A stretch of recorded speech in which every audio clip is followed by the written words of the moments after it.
Chapter 8. Walking to school the next day, I could tell Jerry had been thinking about what his dad had said too. It's like overnight we suddenly became grown-ups and had to decide our futures right now. I hear some people sneak off to Nairobi and find jobs there. Maybe that's what I'll do. Isn't that illegal? We can't work in Nairobi because we're not Kenyan. So we can't work here either. What's the difference? My brothers are interpreters. They have jobs. Yeah, right, some job. It's just like being a teacher. It's not a real job. Refugees aren't allowed to have real jobs, so we work for scraps. We sell firewood or unload carts in the market for scraps. We live off of scraps until we die. I know I like to be left alone when I'm in one of those moods, so I just kept my mouth shut. Hey, you guys, wait up. You're never going to believe it. Remember Abdikarim? That kid we used to play soccer with? Yeah, what about him? He's getting resettled to America. Come on, everyone. It's at his tent. A big crowd had gathered by the time we got to Abdikarim's tent. It's just our first interview with the UN. There's no telling if we'll actually go. Congratulations! How wonderful. I wouldn't want to go to America. No morals there. Oh, you're just jealous. You know you'd go in a heartbeat if you could. Did you hear? We're going to America. When are you going? How did you find out? You're going to be rich. Ugh, what's the point of hanging around here? We've got to go or we'll be late for school. What's the point? Are you crazy? He's going to America. Maybe we'll find out how he did it. You're wasting your time dreaming about it. Don't you know the chances of getting resettled there are about 1,000,000 to 1? Well, Omar, are you coming or are you staying? Well, maybe we can learn how he did it. Ugh, you're wasting your time, all of you. Will you get a big house? Of course he'll get a big house. Everyone in America has a big house and a fancy car. Where are you going? New York or California? So how did your dad do it? How did your family get picked? I don't know. Our name was just on the list. The list. Everyone in Dadaab knows about the list. Every week, the UN posts a list of people to come in to interview for resettlement. Everyone says the way to get on the list is to say your life is in danger, like you're from a minority clan or religion, or your life was threatened back in Somalia.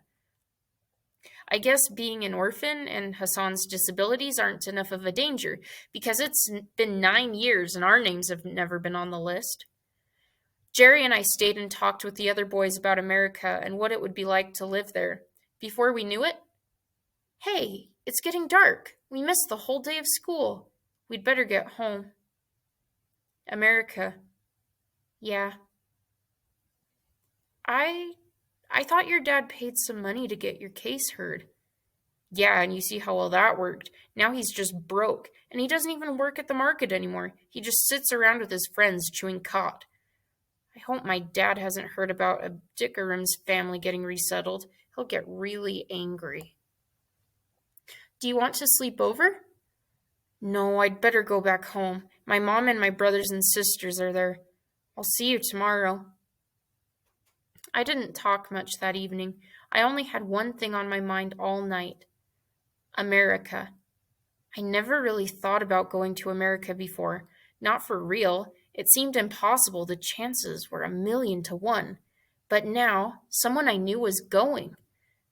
Abdikarim had found a way out of this prison we were all stuck in.